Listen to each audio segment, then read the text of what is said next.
How's it going, everybody? Welcome to another episode of LB Outdoors. We are out here doing what is hopefully the final ice fishing trip of the year. Today we're fishing in a very popular area, community hole, and I'm going to show you all how to successfully catch panfish in a very crowded area. So stay tuned. Thank you for watching. Let's go catch some bluegills.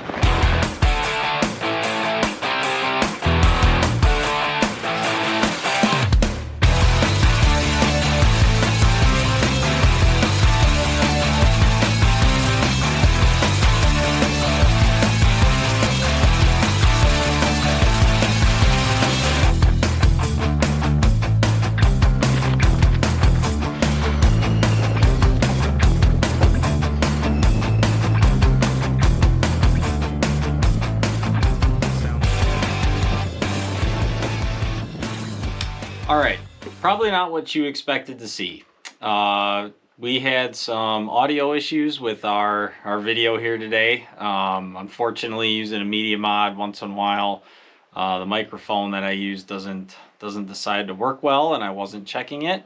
So you will be hearing this video with a voiceover description of kind of what's going on throughout the day.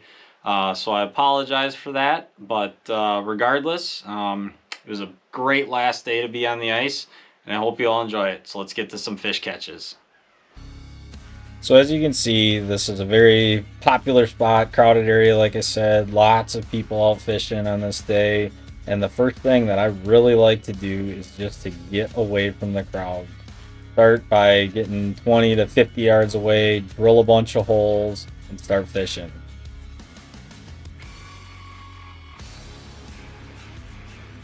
As we approach our, first spot here, you can see there's nobody around me, and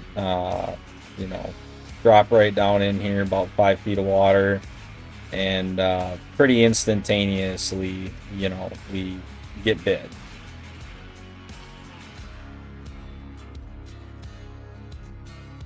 One nice thing I like about those pulsator rods is it feels great when you catch these fish on them. And not a huge bluegill, but a nice, 7.5, 8-incher. You can see a lot of weeds on it, but just a great little fish. Almost instantaneously, first hole he dropped in, got a nice one, got away from people.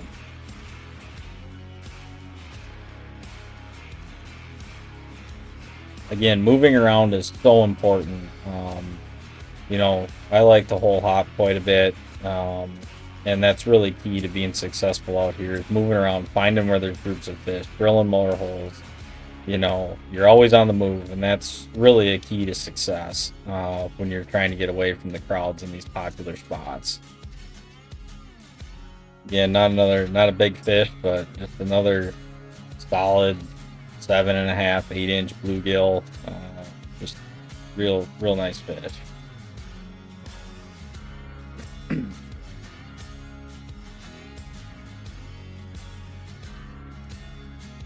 And in a lot of these instances, there will be groups of fish. I noticed when I was catching these, you catch about, 2 or 3 out of each hole, and then it was time to move because they'd know what was going on. Because they're not in the crowd necessarily, those fish can feel everybody on the ice. They know what's going on, and they catch on pretty quick.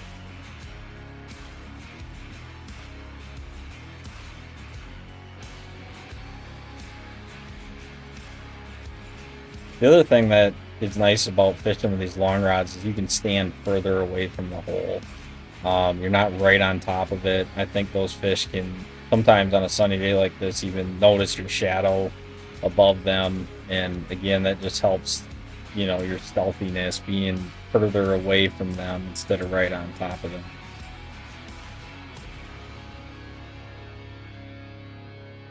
Ooh, nice drop there. How you want to handle your fish, but that's a really nice bluegill, a little over 8 inches.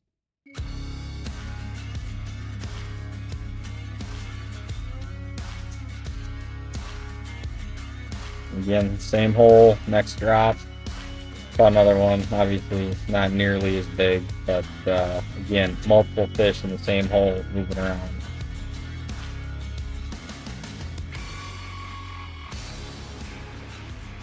All right, I want to take a few minutes to talk about the setup I was using. Some of you may recognize it, some of you may not, but I was fishing with a pulsator rod.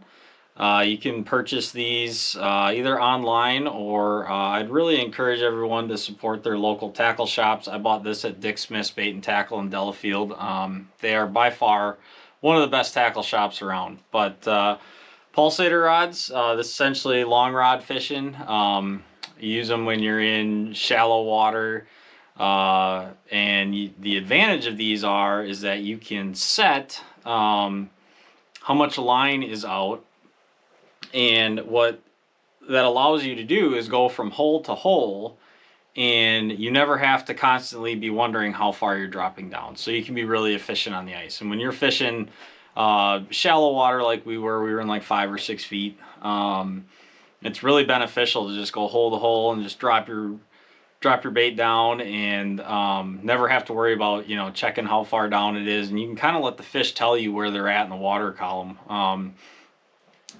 With this rod this is a 48-inch version. You know, I'm able to, let's say we're in 5 feet of water, I can take this, and when my spring bobber is closest to the hole, I'll know I'll be about 6 inches off the bottom based on my preset. But then you can slowly bring it up and work those fish depending on where they are in the water column. Some of them were, you know, right near the bottom. Other holes had a lot of vegetation in them, and so those fish were kind of cruising up on top of the weeds. So it really gives you a lot of versatility without needing to worry about reeling up constantly. The other advantage is, and this really comes into play when you're fishing pressured water, is you don't need your electronics to tell you where your bait's at. You'll notice I was not using a Vexilar. That was intentional. And you can really get a feel and know how deep your bait is without using a Vexilar. And I think in situations like we had today, Vexilar is kind of going to hurt you. Those fish can certainly feel that ping coming down the hole. They know that's there. So you kind of get another element of stealth built in. But these are some really awesome rods to use. I'd highly encourage you, if you're going to be, you know, doing some shallow water pan fishing, whether it's on the Mississippi River for perch and crappies, or you're fishing bluegills, whatever it may be, really recommend picking one up and trying it. It's a lot of fun. And then I was using just the smallest little tungsten jig you can get. I mean, this is a really tiny jig. Again, advantage with using one of these pulsator rods, you can see how your bait is moving with that little spring bobber on the end. You can see I got that little spring bobber right there. When you're using just a regular spinning rod, spinning ice fishing combo, it's really hard to work this bait, I find, or bait this small, with one of those combos. And having a little spring bobber on the end of the pulsator rod really allows you to still work that bait and know what your bait is doing. So this setup worked really well for this. It works really well when you're in shallow water. Absolutely love it. It's a lot of fun. So next time you're out doing some pan fishing through the ice, highly recommend you give these a try. Stop by Dick Smith's, pick one up. And for now, it brings me great joy to say you'll be seeing these next ice season. All right, back to the fishing action. Moved spots again. Instantly caught one. Dropped right down the first drop. Got a nice little bluegill here. Nothing spectacular, but still a really nice fish. They're built just great out here.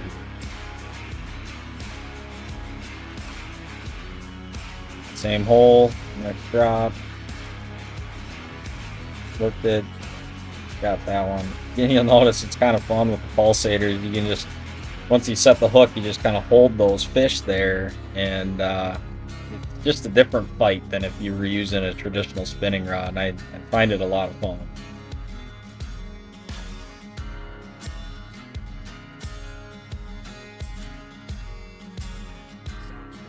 Yep, caught two out of that spot. Moved 10 feet away.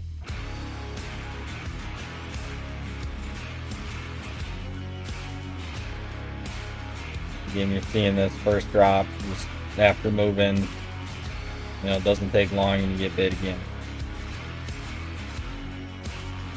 This fish had some spectacular colors on it. A lot of orange. Really gorgeous bluegill.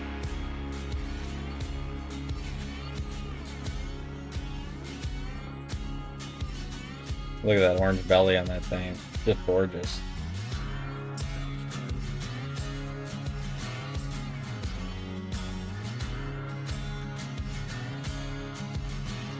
It was super windy out this day, so once in a while I had to actually bend down and feed that jig into that hole just because it was so windy out. Obviously, you know, moving again after catching a fish. I can't stress enough how much it helps to be mobile on the ice. You know, just sitting in one spot, you don't always catch as many fish. Sometimes it works that way, but days like today, you needed to move around. You'll notice here again, this was the first drop into this next hole, and bam, caught a fish right away.